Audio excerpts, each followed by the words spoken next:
sangat merasa terhormat bisa bertemu Bapak dan bisa wawancara dengan Bapak di tempat Bapak ini. Selamat siang Bung Kris, terima kasih bersedia meluangkan waktu mewawancarai saya. Terima kasih. Kami bangga karena Bapak adalah seorang tokoh dari NTT yang sangat sukses serta peduli dengan keadaan masyarakat di NTT sejak Bapak jadi polisi dari awal sampai dengan Bapak jadi Kapolda. Bahkan kami mendengar dari masyarakat NTT pada saat itu anak-anak NTT ini sulit untuk menjadi polisi, tetapi begitu Bapak jadi Kapolda, Bapak prioritaskan mereka untuk jadi anggota polisi. Ya, ini gebrakan yang sangat berarti bagi putra-putri NTT. Dan sampai sekarang pun Bapak nggak lelah jadi pejuang dari keadilan.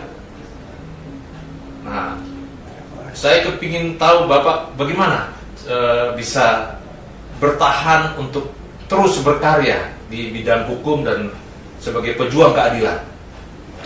Terima kasih Bung Kris. Sebenarnya cita-cita saya untuk menjadi seorang pejuang dan keadilan itu adalah diwarnai dengan karir saya dimulai dari kepolisian. Tentunya saya banyak sekali melanglang buana mengikuti orang tua. Orang tua juga kebetulan adalah seorang penegak hukum, seorang polisi juga ya Bapak ya? Betul sekali, sehingga sering mengalami penugasan berpindah tempat dari satu tempat ke tempat lain. Sebagai contoh mungkin di Jakarta, kemudian ke Balikpapan, kemudian ke Jawa Barat, dan kembali ke NTT. Mungkin gambaran tugas dari orang tua itu mengilhami saya juga menjadi penegak hukum. Itu kira-kira itu yang perlu saya sampaikan dulu, itu dasarnya semua itu. Dan tentunya ini memakan waktu yang cukup lama bagi saya, sehingga akhirnya berkarir seperti sekarang ini. Setelah kita sudah pensiun, rupanya impian saya sebagai penegak hukum melaju ke politik, kemudian justru saya ditempatkan ke komisi yang berkaitan dengan itu, sehingga jadilah seperti itu. Di Komisi 3 ya Pak ya? Komisi 3 mengenai hukum dan HAM. Luar biasa. Jadi saya sering lihat Bapak itu di TV kalau ada masalah-masalah seperti misalnya kasus Verdi Sambo, apartemen Cempaka Mas, dan juga masalah pembinaan karir di kepolisian. Bapak memberikan pembaharuan kepada kepolisian dengan menyarankan kepada Kapolri bahwa jangan hanya orang-orang yang di dekat dengan Mabes yang dipromosikan, tetapi orang-orang yang di hutan sana, yang bertugas di hutan, di pedalaman, anggota polisi, itu juga harus berkeadilan, dipromosikan. Nah, itu yang kita bangga Pak, sehingga polisi itu menjadi polisi yang betul-betul dicintai rakyat, karena mereka merasakan tugas bersama rakyat, menderita bersama rakyat di pedalaman, di hutan-hutan.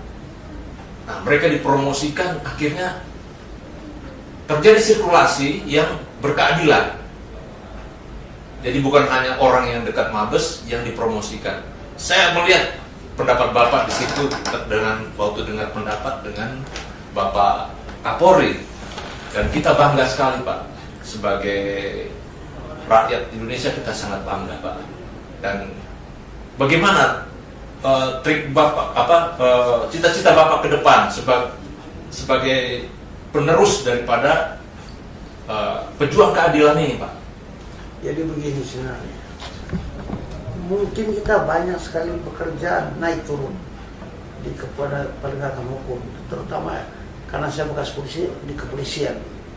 Naik turunnya hukum ini sangat berpengaruh pada kinerja kemudian.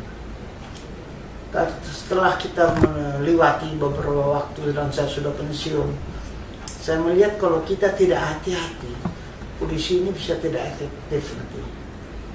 Dan yang perlu dipelihara adalah soliditas. Itu yang saya omong waktu itu. Soliditas ini perlu kita pelihara sebaik-baiknya.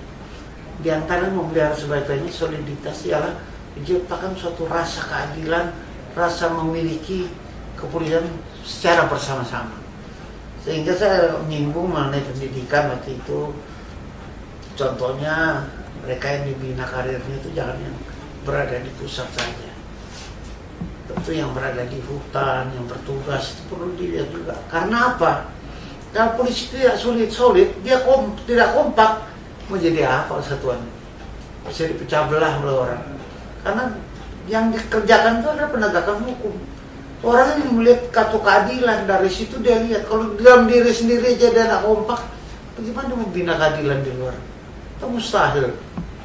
Ya, di antaranya kekompakan itu dipiara ialah dengan kita secara bersama-sama membina, merasa memiliki bersama kepolisian itu.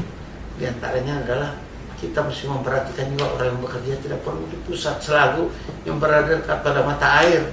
Tapi orang yang jauh dari mata air perlu kita lihat sehingga mereka rasa memiliki. Kalau tidak, mereka itu urusan sana pusat, saya mana mau tahu. Itu urusan atasan, manusia bawaan mau tahu. Ya, kalau dia rasa memiliki, itu perintah atasan kita laksanakan dengan baik. Kira-kira begitu. Bagus sekali Bapak. Jadi itu yang saya dengar dari saudara-saudara kita di kepolisian, sangat membantu. Bahkan Bapak Kapolri mendengar hal itu. Ini suatu gebrakan dari Pak Kapolri dan Bapak sehingga membantu keadilan pembinaan karir di kepolisian. Nah, sekarang Bapak ini kan di politik. Nah, bagaimana Bapak menyikapi masalah perundang-undangan, misalnya seperti penegakan hukum di bidang IT dan khususnya undang-undang ITE. Kan banyak yang terjerat hukum masalah undang-undang ITE ini. Walaupun hanya ngomong sedikit, tapi bisa berdampak di masuk tahanan atau masuk penjara atau kena masalah hukum. Inilah yang perlu kita sekarang mesti mencermati. Kemajuan teknologi sudah sampai pada teknologi seperti ini yang kita alami sekarang. Sesuatu yang pernah tidak kita pikirkan dulu sudah terjadi sekarang. Kalau dulu orang mencuri uang, dia mesti bongkar rumah uang dan sebagainya. Sekarang orang mencuri uang cukup dengan elektronik, dengan alat-alat elektronik medsos yang ada sekarang bisa terjadi. Uang yang 1 triliun itu pindah ke dana orang lain. Teknologi sudah maju. Nah, itu kita mesti pikirkan sebagai seorang polisi bahwa undang-undang yang menyikapi sikap tindak ini perlu sekarang dibenahi dan adanya undang-undang ITE yang membatasi. Hanya mungkin ITE jangan sampai satu undang-undang justru menjadi keranjang sampah. Semuanya bisa diartikan seperti kesalahan. Seperti dulu undang-undang subversi lah. Orang salah umum, subversi kamu, masuk kamu. Nah, kita jangan sampai undang-undang itu diartikan seperti itu. Makanya kalau ada terjadi perubahan dalam undang-undang ITE yang dikehendaki masyarakat, mungkin perlu masuk lagi ke DPR. Karena bagaimana kalau undang-undang bisa diciptakan oleh DPR dan pemerintah. Nah, silakan kita bahas mana yang kurang, mana yang bisa pas, mana yang tidak. Kalau tidak, semuanya orang bisa kena masuk. Kita memuat suatu berita saja bisa kena itu kalau salah-salah. Dan itu sampai sekarang undang-undang cukup ketat itu. Kalau kita tidak sikapi bagaimana supaya fleksibel dan bisa mengikuti perkembangan zaman, kita mesti ikuti. Tapi kemajuan zaman sekarang saat ini adalah kemajuan yang luar biasa, yang jauh berbeda dengan zaman sebelumnya. Terima kasih Pak. Kami juga melihat pengalaman Bapak yang luar biasa, yang dari bawah itu selalu dipasukan Pak. Mulai waktu bertugas di Timur Timur, lalu pindah ke hampir seluruh Indonesia saya lihat itu. Bapak bertugas dengan baik dan menoreh prestasi bahkan sampai ke luar negeri. Bagaimana Bapak menyikapi hal ini biar bisa ditularkan kepada junior Bapak supaya mereka tetap fokus di dalam tugas mereka sebagai anggota Polri atau TNI. Waktu itu kan masih ABRI ya Pak ya? Betul. Nah, Bapak sampai ke luar negeri. Ya. Itu suatu prestasi yang sangat bagus. Dan kami melihat itu suatu kebaikan untuk menciptakan keadilan juga di luar negeri. Kalau nggak salah di pasukan perdamaian ya Pak ya? Betul. Ya. Jadi begini, soal penugasan itu sebenarnya itu tugas negara. Negara beri tugas pada kita, karena kita namanya juga aktif negara. Ya, dikasih tugas kita laksanakan. Nah, ketika kita bertugas ini, kita mau melaksanakan tugas dengan baik atau tidak?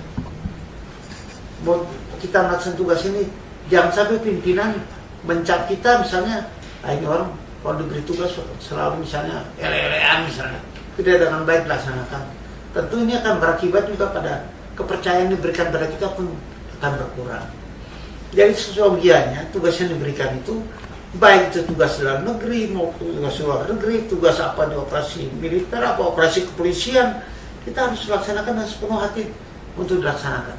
Sehingga ada kesan daripada pimpinan dan rakyat bahwa percaya kalau ini orang bertugas baik, sehingga sering digunakan. Sebenarnya simpel saja, kita apa yang diperintah kita laksanakan dengan baik. Ya, dan gampang sesuai protap aja ya Pak? Iya, kita ikuti. Ya. Yang menilai kan pimpinan, yang menilai rakyat. Ini bagus kalau bapak ini datang, dia misalnya merampas hak rakyat, kan rakyat kan menilai. Dia tidak mungkin dia takut atau itu, kan dia kan rekam jejak itu kan ada. Satu kelak kan dia ngomong, tuh bapak itu di sana, dia bikin susah kita, kira-kira gitu. Dan itu kan sampai juga pada siapa-siapa juga pimpinan atau apa dan sebagainya. Jangan menilai kalau ada tugas itu jangan diberi tugas seorang ini pada bidang tugas seperti ini, sehingga otomatis dan tidak diberikan artinya kepercayaan tidak ada, artinya berikutnya akan tidak pernah diberikan lagi pada kita. Kira-kira begitu. Nah, pengalaman Bapak yang menarik selama Bapak menjadi anggota Polri sejak dari dulu letnan ya Pak ya? Belum Aib itu ya? Belum inspektur. Belum inspektur ya. Dulu kan masih ABRI kan? Ya. Sampai dengan jabatan kolonel kalau nggak salah ya. Kolonel itu sehingga Bapak bisa jadi Wakapolda, jadi Kapolda.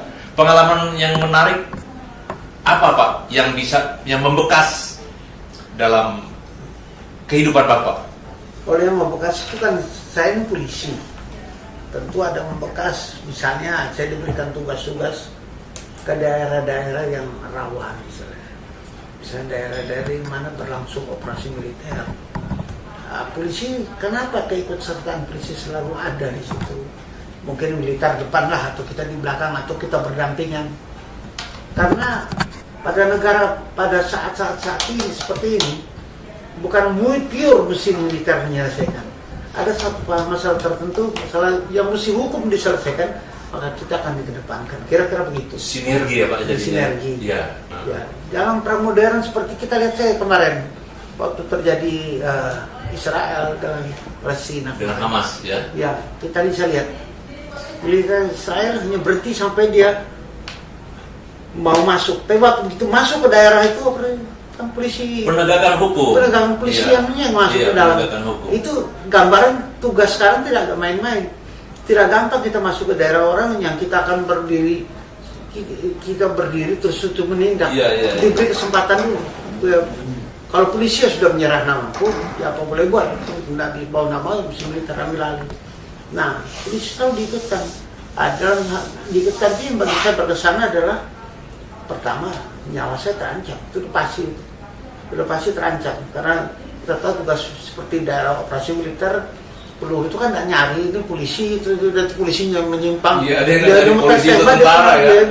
Karena dari tugas-tugas itu banyak menyerang bahaya, tapi Tuhan masih melindungi kita masih bisa berjalan sekarang. Nah, tentu ini sangat berkesan. Bagi saya berkesannya karena apa? Ini suatu pijakan bagi saya dalam bertugas. Kita mengalami hal yang berat pada masa ke depan. Kita bukan anggap enteng, tapi minimal hal-hal seperti itu kalaupun terjadi kita tidak terkejut lah, kira-kira begitu. Maka saya laksanakan tugasnya dengan baik, kira-kira begitu.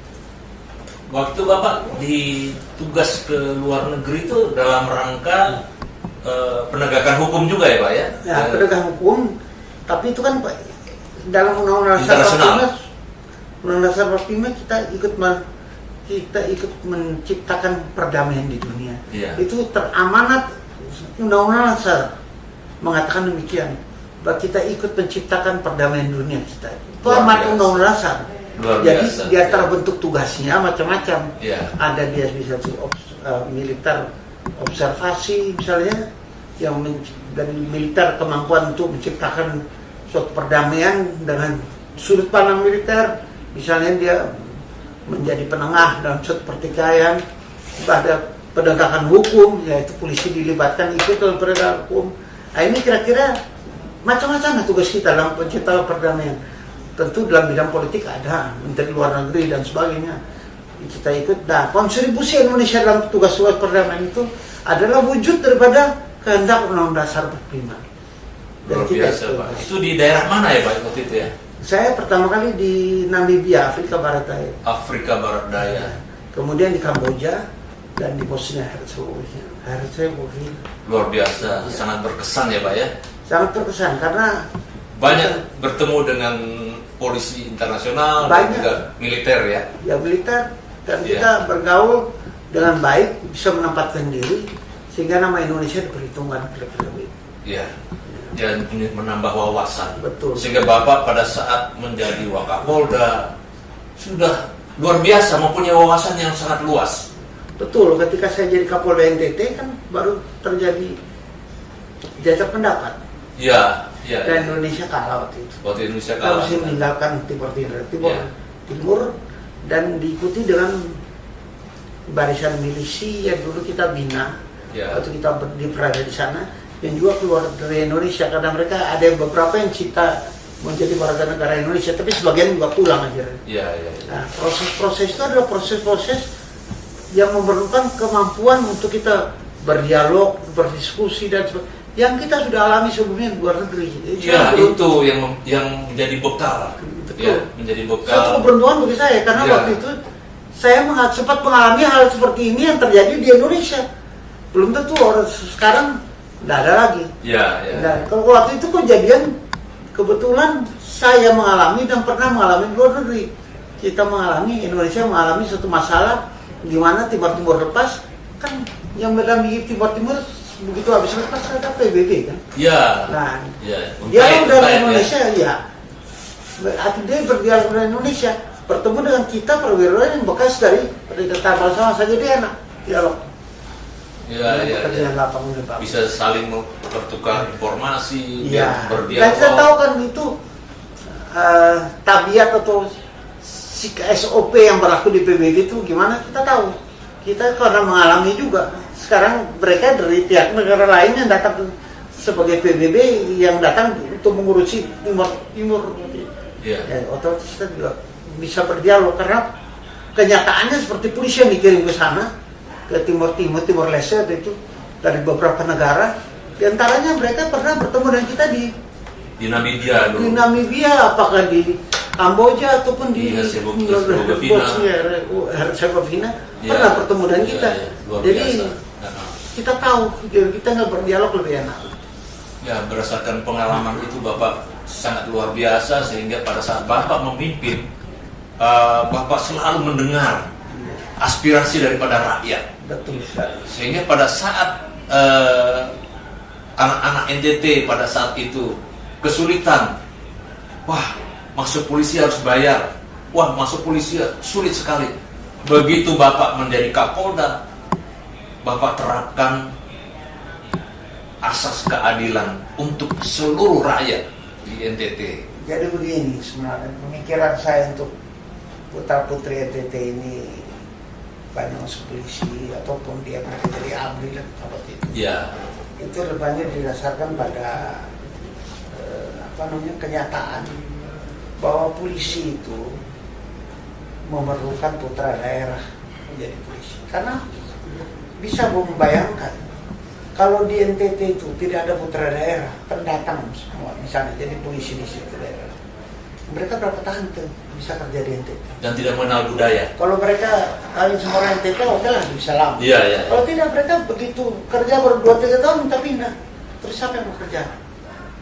Kita perlu polisi-polisi daerah, anak putra daerah yang bisa Ya, sudah mereka kenal. kerja dan dia mau pensiun di situ juga. Sudah mengenal budaya Ya, situ. itu minimal. Iya. Kelompok-kelompok pelaksana, artinya pintar, Tamtama, Bintara, Bintara, ya. pun perwira sekalipun yang bisa bertahan lama di situ berdasarkan karena dia putra daerah. Ya, Bukan saya berpikir primordial, tapi kita harus berpikir secara nasional. Untuk gimana?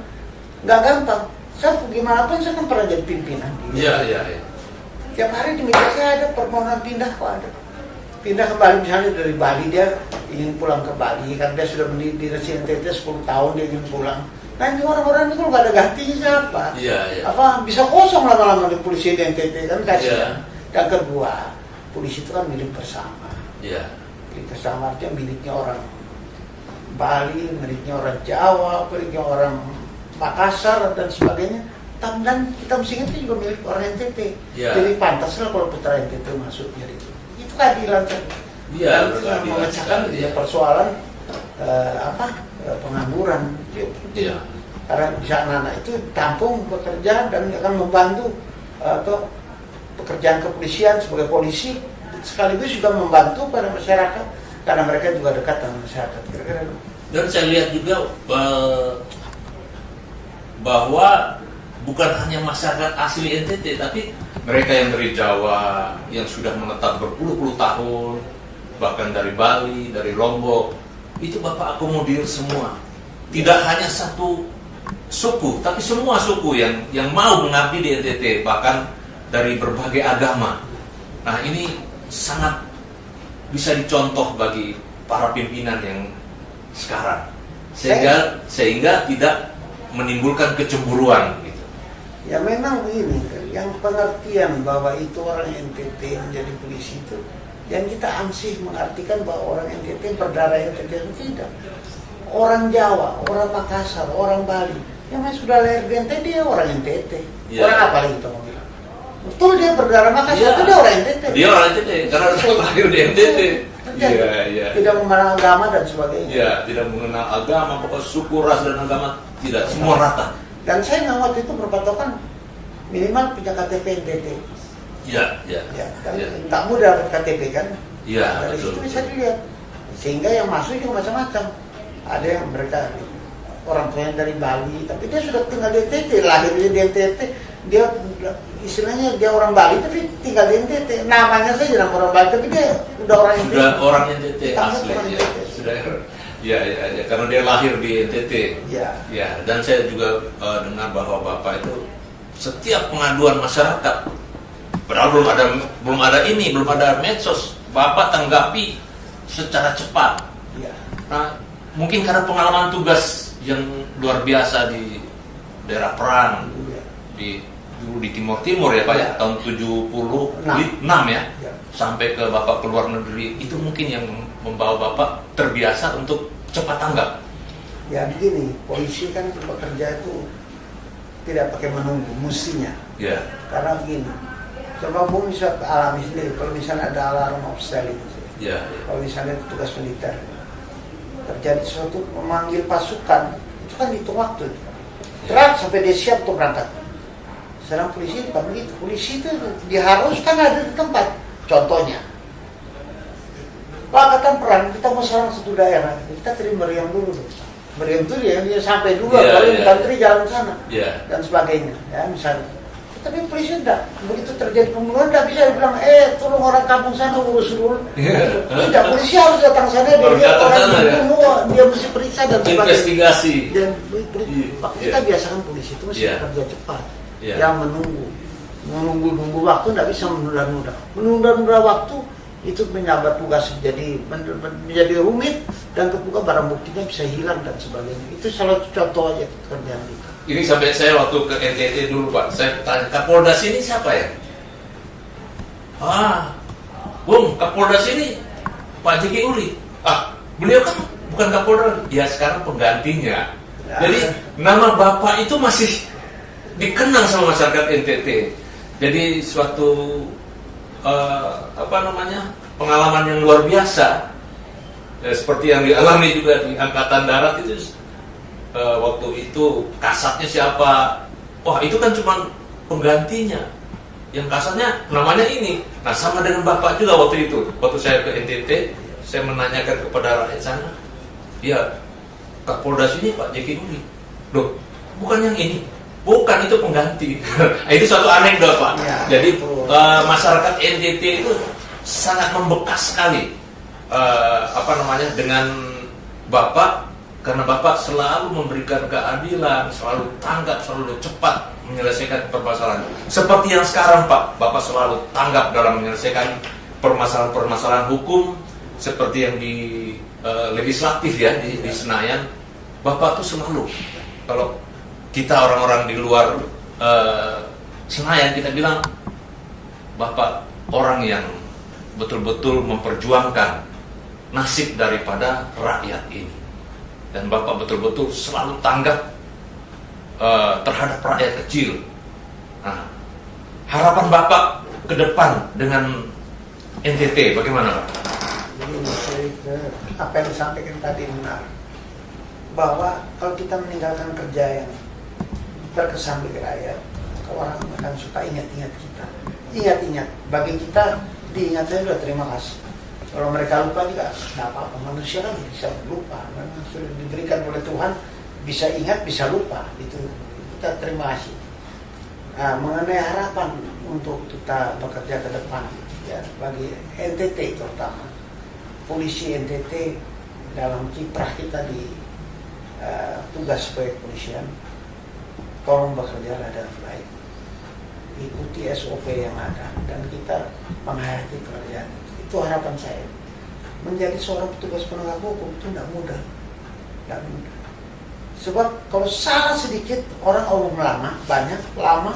Tapi kalau bagus sekali orang biasa itu dia tulis. Kalau lu tangkap pencuri, polisi tangkap pencuri biasa. Itu juga biasa tugas polisi. Tangkap pemabok itu sudah biasa. Tapi sekali polisi tempeleng orang. Wah, itu salah, ini persoalan viral kemana-mana. Iya. Viral kemana-mana. Makanya kita polisi sebaiknya bekerja dengan sepenuh hati, menjadi penegak hukum yang bagus dimanapun Anda berada. Soal saya di DPR, kadang-kadang saya bertindak agak keras mengingatkan pada bekas institusi ataupun institusi yang berada di pengawasan DPR, itu adalah suatu panggilan hati. Dan saya dipilih oleh rakyat. Rakyat kasih suara sama saya. Dia anggota DPR, suaranya banyak, puluhan ribu suara. Atau lu mau bikin harus bertanggung jawab kepada suara yang diberikan ya. Bagus fasilitasnya, apa yang lu mengerjakan? Kita wujudkan luar biasa dengan kita berikan suara kita yang mewakili rakyat banyak. Apa yang menjadi keinginan rakyat banyak di DPR kita sampaikan, misalnya dengan pendapat dengan mitra. Kebetulan mitranya misalnya kepolisian, ya ini suara yang saya dapat dari daerah pemilihan saya sampaikan pada pimpinan Polri. Ini yang saya dengar di NTT begini-begini, sampaikan aja. Nah, sehingga pimpinan Polri, oh iya betul, yang kami dengar dari menjadi atensi dari pimpinan Polri. Nah, itulah yang kita harapkan Pak. Jadi Bapak sudah purnawirawan, tetapi tidak lelah dalam memberikan sumbangsinya kepada bangsa ini. Itu sangat luar biasa Pak. Terima kasih. Ya. Sekarang usia Bapak berapa Pak? Sekarang sejalan 71. 71, ya. Luar biasa. Tetapi Bapak tidak lelah ya dalam menegakkan hukum dan membantu rakyat kecil. Nah, ini sangat luar biasa Pak. Jadi mudah-mudahan ini menjadi pelajaran bagi generasi muda untuk supaya mencontoh. Ada orang tua kita, ada senior kita yang tidak lelah walaupun usianya sudah purna atau sudah purnawirawan, tapi masih konsisten dalam memperjuangkan rakyat kecil, masih konsisten mengunjungi bahkan ke rakyat kecil sampai ke desa-desa. Saya lihat itu Pak. Nah, memang oleh negara kita disiapkan fasilitas biaya selaku anggota DPR yang saya harus laksanakan sampai di daerah. Karena begini, kita dipilih oleh rakyat. Nah, sekarang rakyat melihat tanggung jawab sampai di mana. Kita mesti datang ke rakyat, beta kerja ini kita bisa sampai di rakyat. Kita bisa beta via handphone, bilang enggak. Lapor langsung ke rakyat. Bos kita ke rakyat. Ini kita kerjakan. Loyalitasnya ke rakyat itu sangat luar biasa Pak. Tidak semua orang bisa gitu. Saat kita jangan kita omong mengemis pada rakyat pada saat mau pemilu. Nah, sudah itu rakyat nanti juga bisa bersikap tidak ambil pusing juga sama kita. Kita mesti terima hal itu. Jadi kita harus tunjukkan pada rakyat, dia bos, ya kita harus datang. Saya sering ke tempat ke rakyat, bertemu dengan rakyat, adalah mempertanggungjawabkan apa yang Iya. lu pilih saya, ya saya sebagai orang yang Bapak sebagai pelayan rakyat. betul. Hebat ya. Kita mesti tempatkan Iya, diri iya. seperti itu. Kadang banyak orang yang hanya mau suara rakyat, tetapi tidak mau menjadi pelayan rakyat. Tetapi Bapak luar biasa. Ya. Bapak datang sampai ke desa-desa menjelaskan program Bapak. Ini sangat luar biasa. Nah, harapan Bapak di tahun politik 2024, 2023 sampai 2024 nanti Pak, bagaimana? Jadi begini kan, periode pemilu itu kan 2024. Ya, Itu akan kita memilih wakil kita untuk menjadi wakil rakyat periode 2024-2029. 29. 5 tahun. Ya. Nah, tentu rakyat saya hanya satu saja, pilihlah wakil yang kamu percaya. Itu saja. Ya. Silakan Anda lihat, kalau Anda lihat ada seseorang yang betul-betul bagus dan kenapa tidak, pilihlah mereka. Saya nggak akan bilang pilih saya. Kalau seseorang rasa kurang, apa boleh buat, salah saya sendiri. Tapi kalau saya, dia akan bilang pilihlah sesuai dengan hati nurani. Itu Pak, siapa? Saya kalau tidak salah kampanye kemarin Pak, ada satu calon presiden mengatakan begitu, pilih sesuai hati nurani. Kira-kira itu.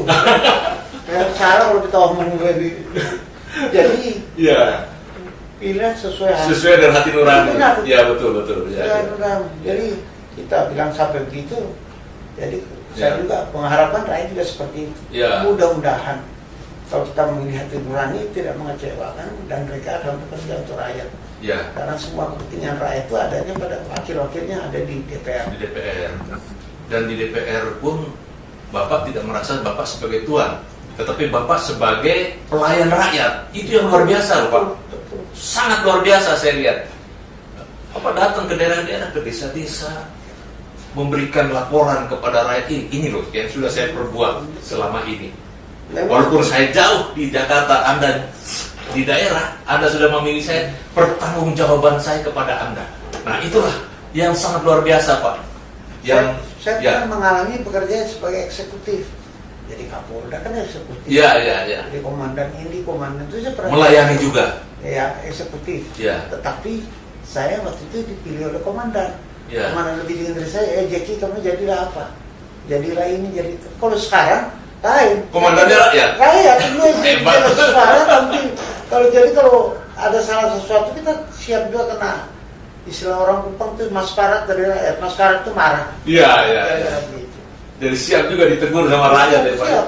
Hebat, luar biasa. Ya. Oke Pak, terima kasih atas waktunya. Suatu kehormatan bagi kami dari Star News TV dan media online untuk wawancara Bapak. Mungkin ke depan kami akan bersinergi untuk menyampaikan hal-hal yang bermanfaat bagi rakyat NTT dan bagi rakyat Indonesia. Terima kasih. Selamat siang Pak Jeki. Terima kasih Bung Kris. Ya. Sampai kita bertemu lagi. Ya. Selamat siang. Salam semua. Siap.